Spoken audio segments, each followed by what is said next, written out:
Today we're going to talk about FL shortcuts you should know to speed up your workflow. This is going to be part 1. We're going to talk about the playlist shortcuts I just love and use every day to work fast. I'm just going to take you through the process of starting a song and explaining some shortcuts on the way. You have these patterns and you want to create a new pattern. I like to stay organized, so I always press this plus button and write like piano or something. That's one step too much for me, so I'm gonna press Fn and F4, creates the same new pattern. We can type piano and then we have this pattern. I've already created some chords. If you want to cut up your patterns or samples, you can do that by clicking C for the cutting tool. If you find yourself having this turned on, this means that you can play MIDI with your keyboard on plugins. This won't work. So you've got to turn this off, press C, and then you have this little cutting tool, or a bird. Kind of looks like a bird, doesn't it? Now you have this option to drag this diagonally and straight and whatnot. I don't really like this. It feels off if you do it diagonally. Why is it there? So we're going to press Shift and then you have a straight line always. Shift and drag, and we can just cut right here. Then press B for the brush again and drag this over and you cut up the pattern. One important thing I always use is consolidate stuff. If I want to save CPU or bounce audio for some other reason, I can consolidate a pattern or anything basically I select. So we select something with command and dragging over the playlist arrangement, and then we're gonna press Option, Command and C. For Windows users that would be Control, Alt and C. And we have this audio from the pattern. This is automatically muted. That's wonderful. Still the same. In FL Studio you can control many things with automations. So little graphs that automate a thing for you so you don't have to play it basically. I know this is really beginner friendly, but I want everyone to feel included. If we double click on this, we have the sample right here. And if we right click maybe on the volume, you see create automation clip. But I want to skip that step because that's too much for me. So I'm going to press right click and A, and it'll automatically make me an automation. I know you can hold A and right click. That's even faster, but sometimes I feel like it's a bit laggier than the other way around. Well, you got to figure that out. But as you can see, you can basically do that on every parameter you can find.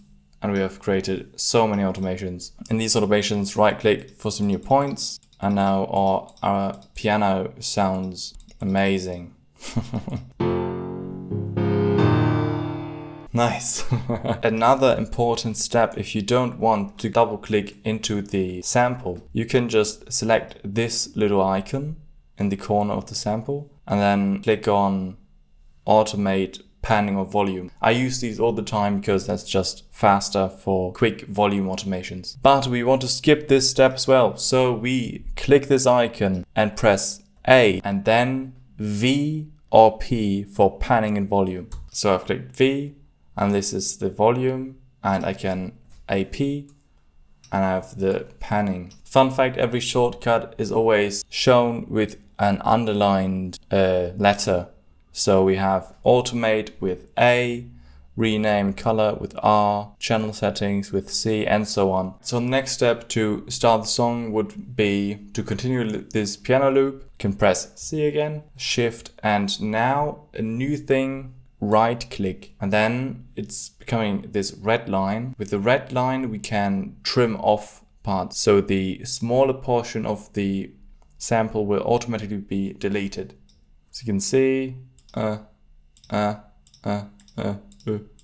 can trim it down as much as we want.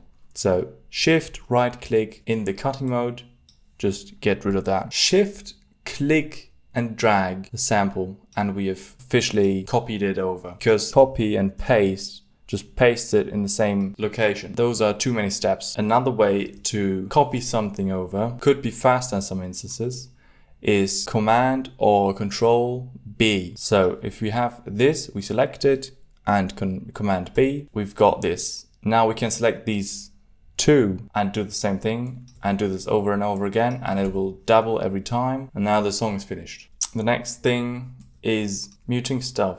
You have your loop 4 times here. Maybe you want this part to be muted, just Option or Alt and M, and it's going to be muted. To unmute parts again, you just press Shift and Option or Alt and M, and you've unmuted it. And that's so cool if you have like many things. Let's get a drum loop in here. And we have drum loop and the piano. Maybe we don't want those two to play here, so we mute them. I often mute stuff because deleting them feels a bit final, and if I want to save it for maybe the future to come back to this idea, I just mute it. We've learned with Command and left click we can just drag and select stuff. We can also do this in this bar right here at the top, and if we do that we can select portions like this. Why is this important?